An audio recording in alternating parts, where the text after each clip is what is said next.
आप सल्लल्लाहु अलैहि वसल्लम ने फरमाया लानल्लाहु नाज़िरा वल मंजूर इलैह, कि नजर डालने वाला और जिस पर नजर डाली गई दोनों पर अल्लाह की लानत होती है। कि जिसने शहवत की नियत से, किसी गलत नियत से किसी पे निगाह डाली, और औरत भी इसलिए बाहर निकली कि मैं लोगों को दिखाऊं मैं कितनी खूबसूरत हूं, मैं कितनी ज्यादा जो है वो अट्रैक्टिव हूं, तो वो भी निकली, तो इन दोनों पर अल्लाह की लानत है।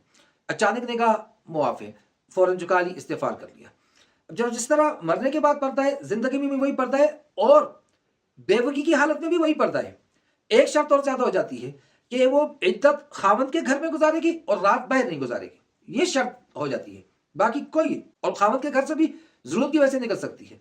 कोई मेरा रिश्तेदार फोत हो गया, खुद शदीद बीमार होगी तो जरूरत के लिए निकल सकती है, एडमिट होगी हॉस्पिटल के अंदर, शदीद बीमार थी, वो सारी मुस्तस्ना सूरतें हैं। हम जनरल बात कर रहे हैं कि आम हालत के अंदर बेवगी की हालत में सिर्फ एक शर्त ज्यादा है कि उन दिनों में सिर्फ खावंद के घर में रात गुजारेगी, वहीं पे वक्त गुजारेगी और रात बाहर नहीं गुजारेगी, बस। बाकी वही पर्दा है।